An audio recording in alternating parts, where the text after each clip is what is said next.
The numbers are staggering, a spike in violent crimes in several major American cities. And the big question is, why is this happening? What is driving this? CNN's Miguel Marquez reports.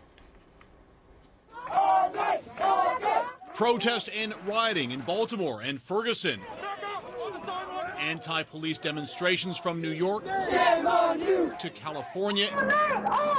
And now worrying indications.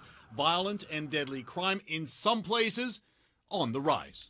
In New York, a brazen scene. Police now seeking this man who fired off several rounds in Brooklyn's Bushwick neighborhood. A 50-year-old man shot twice but survived.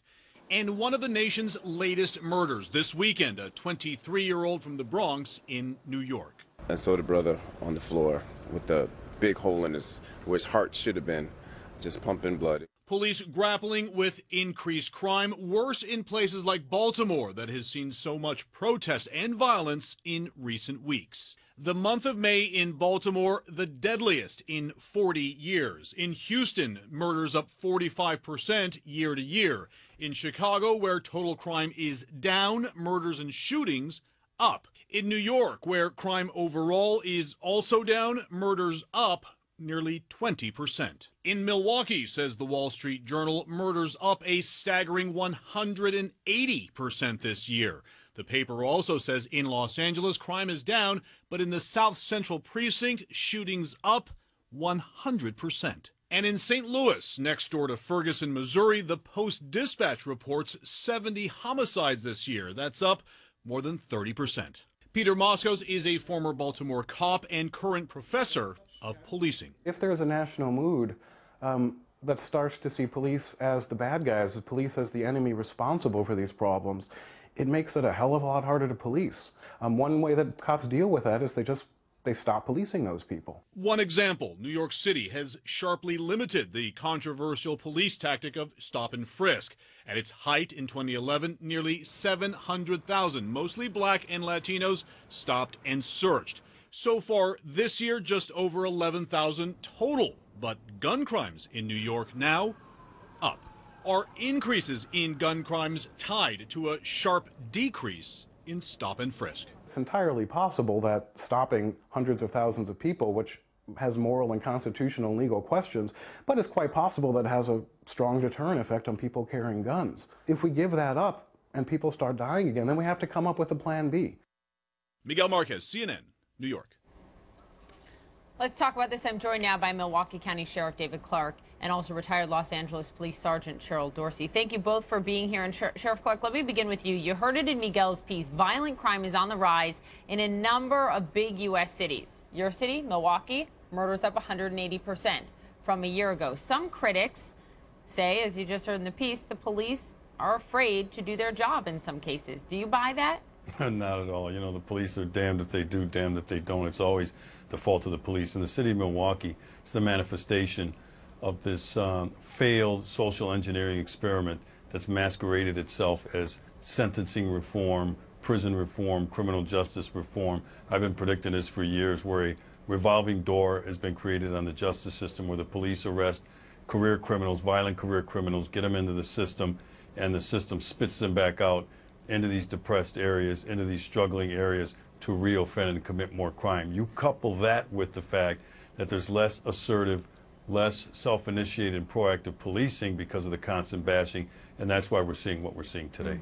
So we had the Milwaukee DA, who I know leads that program you just criticized. I know that you two do not agree on what the right way is to handle the criminal justice system in Milwaukee. We had him on the program talking about that program last week. Cheryl, to you were a detective in L.A., right? Shootings are up 100% in L.A. from a year ago. What do you attribute that to in Los Angeles? Well, you know, I don't know what the cause and effect is, but what I will tell you is that if the inference is that crime is up because officers are not doing their job, then I have no patience for that kind of activity. Because understand that people who choose to be police officers are not plucked from obscurity and placed in those positions. And so what is going on is inherent. Officers take that position knowingly and well informed about the problems that are facing you as an officer day to day. And so you don't get to not do your job. And if you're found not doing that, then you should be removed. And Sheriff Clarke says, look, that is not the case whatsoever. Let me ask you this, Sheriff Clarke, because so much of the discussion around policing America's cities in the last year has come down to race. Right or wrong, it has been the focus point of the discussions. And unlike in Ferguson, where the police department was mostly white, policing a mostly black community, you've got a lot of big cities where the police departments are very reflective of the communities. Baltimore, Cleveland, New York, for example. Do you think, Sheriff Clarke, that matters? Does it matter that the race of the officers reflects the race of the community? Well, you know, that's a desirable goal, but I don't think that's what's at play here. I think we focus too much on race. Let's look at the pathologies that exist in many of these urban cities with the concentrated poverty.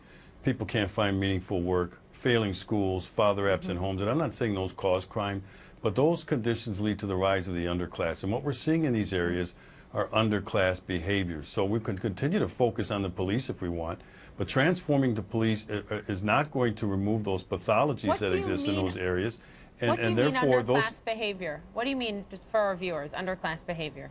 Underclass behavior, things like having kids out of wedlock, failure to stay consistently in the workforce, crime and drug and alcohol abuse, criminal involvement, father-absent homes.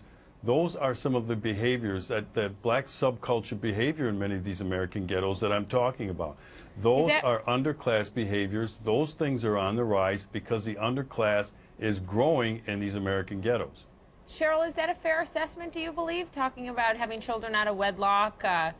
Is it fair to make that correlation, in your opinion? It has nothing to do with anything, in my opinion. What I believe the problem is, and I'll take race out of the equation as well, because what we're seeing are police officers who are not being held accountable for the actions that they take.